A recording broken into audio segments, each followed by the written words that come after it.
appreciate how it's being perceived. You know, is it really made by something genuine? Is there real genuine soul and thought put into it? You know what I'm saying? By human. And, you know, I think people want that old school, real live feeling back because we've had so much of that digital preface given to us for so long. And that's the great thing about rock music, and just not even rock, but just instrumental music. We can even go into folk music. You can look at indie rock.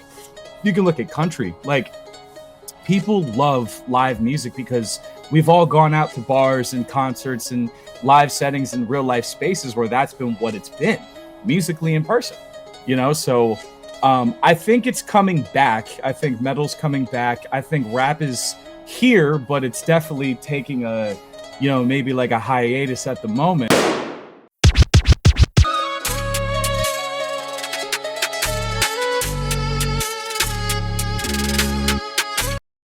This is SouLivate. Bang! This is the place where you come to get your soul on. Always. This is the place where you come to soul off. And this is the only mother stinky place where you never, ever, ever soul out. Ever, Absolutely. yo. Yes, I sir, am your yes, host, sir. NazareN. Ladies and gentlemen, we have a beautiful day today. The birds are singing, the bees are flying, buzzing around, doing their thing, because we have the man with the master plan is back. Should I give you a second so your shit can come back? It's cool. I'll edit this shit out. No, I don't know why it's like doing that though. I might switch my webcam real quick. Yo, try to do it in StreamYard. Maybe does it give you any option? Let me see. I just don't know why I was doing that. It should just focus. It's like perfect now. Right now it's like perfecto. Yeah, but I don't know why it's going in and out though. Echo, visual. My fault. I don't know why it's doing this. Nah, man. Exposure, sharper. That's what editing is for, man. True that. Webcam, full definition, high definition. What does mirror my camera? Oh, nah, you don't want to mirror your camera. You're just gonna show off your dick. Nah, it literally flips the screen. Trust me, I tried all of that shit, and it's like your dick. Like, yo, yo, I just thought of something, bro. Too dope. Yeah, what's good, everybody? I am your host, NazareN. Today, it's a beautiful day, beautiful evening, man, because the man is back.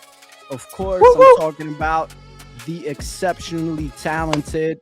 He's a musician. He's a multi-instrumentalist. He's a producer. He sings. He's a phenomenal drummer, man.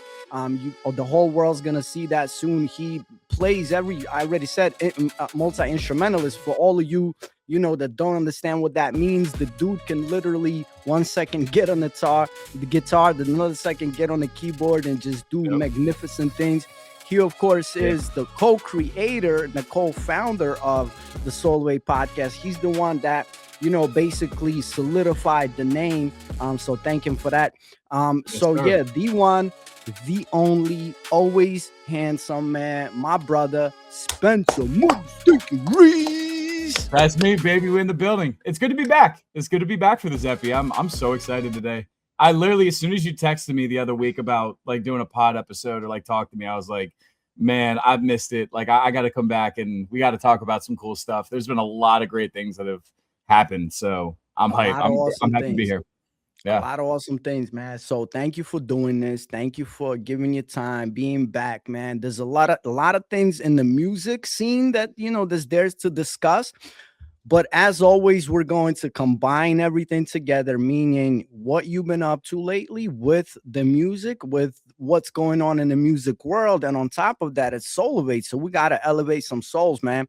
Oh, yeah, absolutely. So this is my first question for you. And again, I'm going to let you rock out on full screen. I'm going to get out of your way. I'm going to shut up. But this is my question. This is what, you know, I want to know. I'm pretty sure people that follow you, people that love you, and pretty soon the whole world wants to know, what have you been doing with music lately for you personally? But here's the question that, you know, I want to add on to that question, right? Mm-hmm. what's going on in the metal scene? If you are still in the metal scene, so, or the rock scene or whatever, like if you were to combine these two questions, what are you doing? What band are you in? Whatever. And how is that, impacting the broader of the metal world? And how is the metal world affecting the broader music scene, man? Thank you. Oh, this is great. There's a bunch of great things to talk about out of this, man. I mean, first and foremost, if we're talking about, my band is such so far. I mean, I was in a band called Tree Pod. We rocked out for roughly like a year and a half to like 2 years. I played drums for them with like a bunch of my buddies. And yeah, we ended up playing like locally in the scene in Philly. We went to Jersey, we went to Pittsburgh, went to a bunch of places. And come last year, we kind of disbanded. We kind of killed off the project, and we all kind of had different creative differences of like things that we wanted to do. So we took some time, we talked about it, and we just kind of went all our separate ways. And from there, I managed to come up with a new band that I'm in now. We're called The Light Below. We do post-hardcore stuff, metalcore stuff. But we don't like to kind of keep ourselves in a genre, preface it. We kind of just do whatever we like, and we just do whatever we feel. And the situation as far as all of us as people is like way healthier. We're all the same kind of people. There's not a lot of creative indifference. We all listen to each other. It's really important, especially in the studio when you're writing or when you're cooking, that everybody's on the same page. So I think that was one of the biggest things for me that I'm like really happy about. But we're writing an EP right now. We got 2 singles out on Spotify. One's called Dishonor, and then the other one's called A Beautiful Tragedy. The other good thing about our music is we write from a place of like honesty and like personal, things that we've been through, or like, perspectives on life, or, anything like that. We're not like really political or anything, because metal's, metal in the punk scene has always been political, but we kind of go outside of that standard, and we like to just talk about, introspective stuff that's important to us, and write about things that was really going to hold weight for us as we get older, that we can stand by. You know what I mean? We try not to get involved in things that are, too gray area, too shabby, or too brand new, because we don't know everything as people. So yeah, we write our music about that. And we're going to be releasing an EP come roughly the middle of summer, maybe the fall, depending on what we're doing, as well as going on shows. We're going to be playing again. I'm going to be back out in Philly in the scene, playing with a bunch of people. And I think our first show was looking at Lansdale at the moment, believe it or not, because we got a buddy who's out there and he does shows and he's fantastic. He books. He wants to do our first show and give us like a really good head start. So really excited for that. Shout out him. He knows who he is. And we're looking to that for the summer. We're going to have merch, obviously. We're going to be selling T-shirts and hats. We got stickers, stickers with QR codes too. So, yo, those stickers are dope. Thank you, man. Yeah, it's funny actually. We got a couple of different ideas for the stickers too. The one we got right now is just Dishonor, but we make sure like every sticker we make either has a QR code or it's big enough to stand out somewhere that has a QR code available for it. So if people find our sticker, they can find our music and find us. So that's like a big important thing. We actually we got a friend who's overseas right now, and he's touring with Quiet Riot, believe it or not, old school band from like back in the 80s, I believe, in the 90s. He's specifically I can't say who he is, but he's overseas right now touring with Quiet Riot, and he's sticker blasting every green room that he's in, all of our stuff. So we got our stuff out in Europe right now, which is really, really cool. What else is going on? Yeah, I'd say that's pretty much it as far as the band stuff right now. And then lastly, to answer your second question about the metal scene, yes. You said, how does it affect, run it up again, say how does it affect? Yeah, so basically, and you touched on a lot of important stuff that we're going to get into, because the science of making a band, the science of maintaining a band, it's a lot. I could never have believed how a Wu-Tang, with like 9 members could function for so many years as well. That's a struggle. Yeah. Right. Yeah. So to top off that question, this was my question, because I didn't clarify it, because metal has always been sort of, its own thing, and then metal has like 200 different subgenres of its own. It's But crazy. how is metal these days? Because what I'm noticing is that hip hop is kind of starting to finally die off. A lot of electronic music is finally dying off. A lot of kids, because of AI, are pushing back. They're coming back to real instruments, real people playing. So, how Yeah. is metal doing in totality, in a broader sense of music? How is metal doing? Meaning, like, do you notice that it's becoming more widespread, or is it getting smaller, or is it like, how is it changing, and how is it impacting music overall? Yeah, definitely. I feel like, at least when it comes to metal music, we've always been here, right? But I think kind of just like how rap music is, rap kind of took its time to become from underground all the way up until being a mainstream kind of household standard genre like urban culture. It's become a household thing. Like, we live in an era right now where hip hop has been dominating for the past 10 years. If we look at, the music industry, social media, we look at, commercials, television, movies, all of that, right? But I think what's cool about metal is we kind of had that early kick for us as metalheads and rock heads and, punks back in the day. I feel like before rap actually became that for what it is now, we had the early surgence, whereas rap has had the current surgence, right? And I think what's, just like you said, AI has really stepped in and kind of changed the game across the board pertaining to, how music's being made, how it's being perceived. Is it really made by something genuine? Is there real genuine soul and thought put into it? You know what I'm saying? By human. And, I think people want that old school, real live feeling back because we've had so much of that digital preface given to us for so long. And that's the great thing about rock music, and just not even rock, but just instrumental music. We can even go into folk music. You can look at indie rock. You can look at country. Like, people love live music because we've all gone out to bars and concerts and live settings and real life spaces where that's been what it's been musically in person, So I think it's coming back. I think metal's coming back. I think rap is here, but it's definitely taking a, maybe like a hiatus at the moment. And, the underground scene is definitely making its way back into, I think, the forefront of just all music. And I will say this too, to, kind of finalize off of this, like, a lot of people, again, I might not be the cream of the crop, but a lot of people that are in metal and rock and punk or whatever you want to call it, like, they tend to find true relatability factor that comes into the music they listen to. So, like, I don't know, I feel like with the state of the world, the economy, things that just happen around us, like, the music itself brings out how people feel about things that even go on in the world real time. So there's that too. Yeah. I told you, I mean, me, like, I'm a hip hop head like my whole life.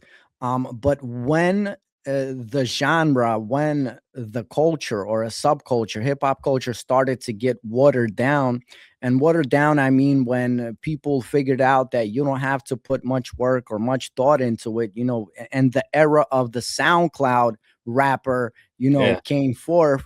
I was really disappointed because, I always took the art and the craft very seriously.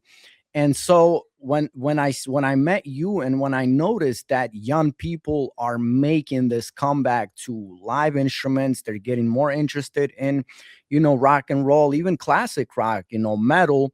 Yeah. That was a breath of fresh air. Like, I was really happy that it's going on. And it's like, Yeah.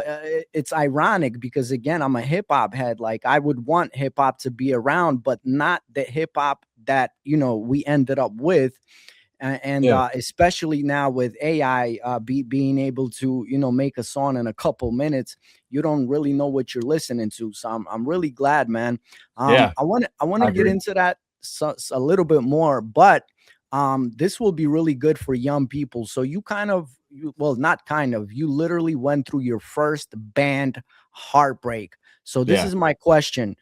What what was the most challenging thing in putting together a band, but maintaining that band, like to you personally, what was the most challenging thing? And before you answer it, I have to say that I told you this in person. You were the back glue of the band, and I'm putting it in there because you were the backbone and the glue, because I seen how all of this responsibility was resting on one person. So if you could throw that in there too and kind of address that also, so what was the hardest thing about keeping a band?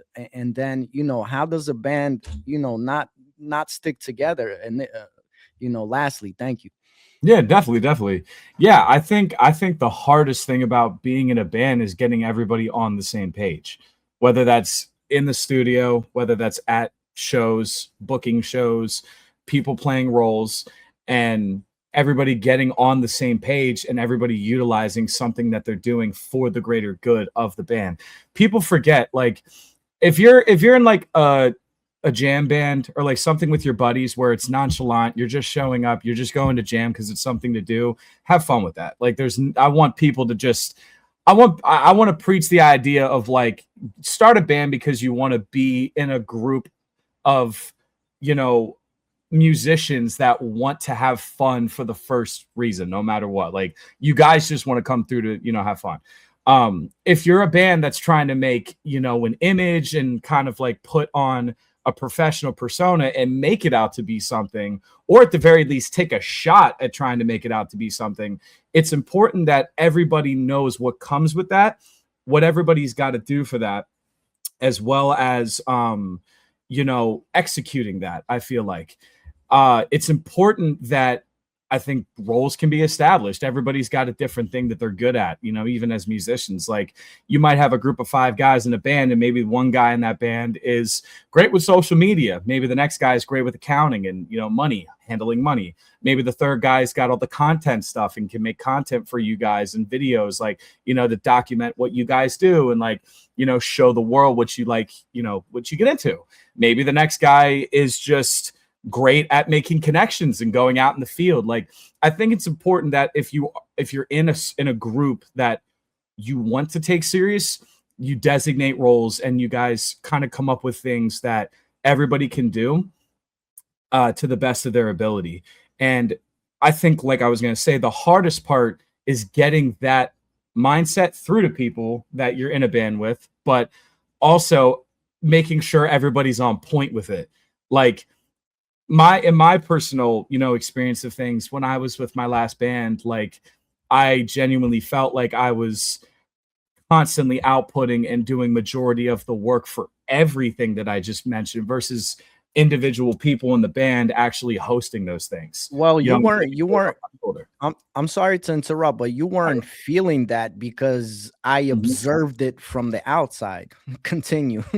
Correct. He's right about that. Yeah, you did. Yeah, absolutely. I was very much upset that, like, I had put so much expectance onto people, when things weren't first established early on until later on down the road when we all talked about it. And then I told them I need them to step up to the plate.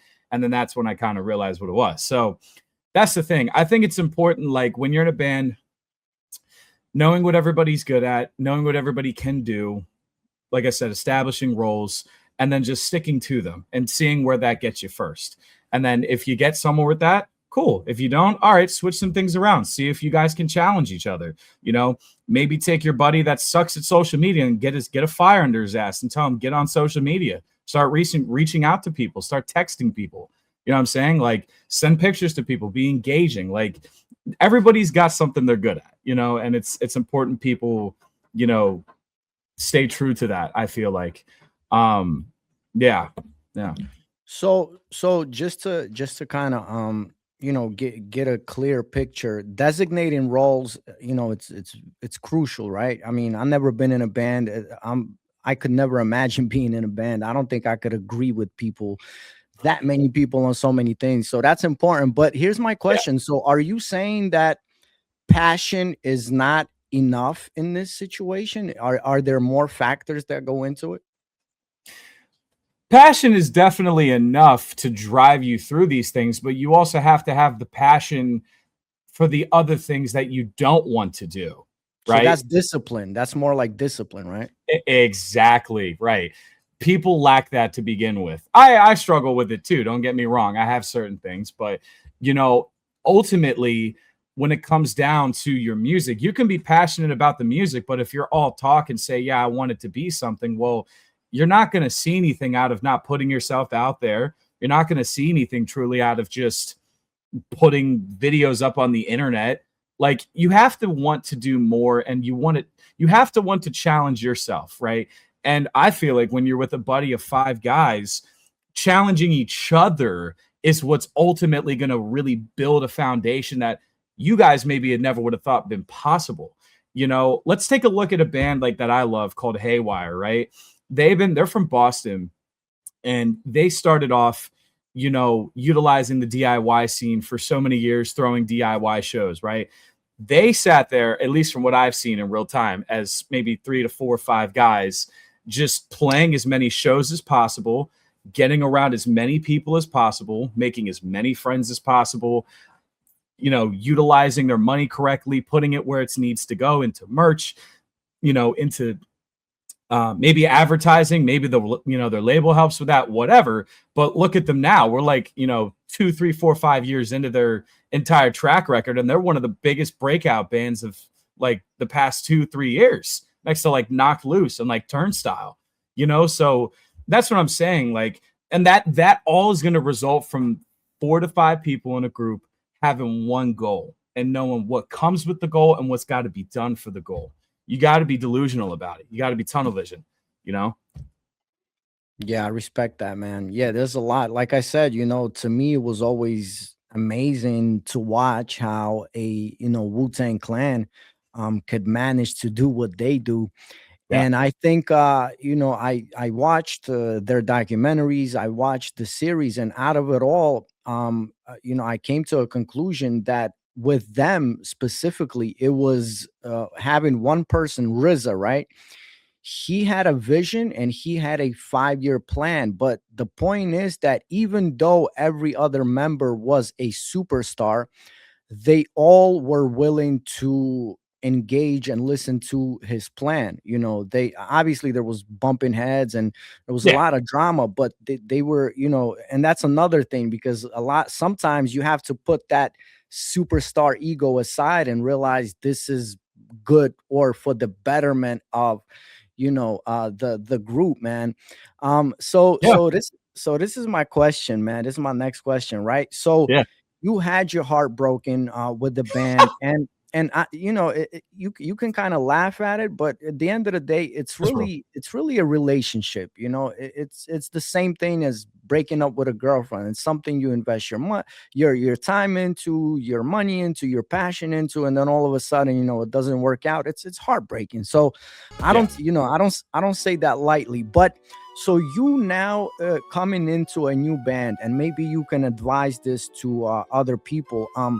What were you like? Were you scared? And what were the key things that you were looking for in this new band to make sure that this time it won't happen again?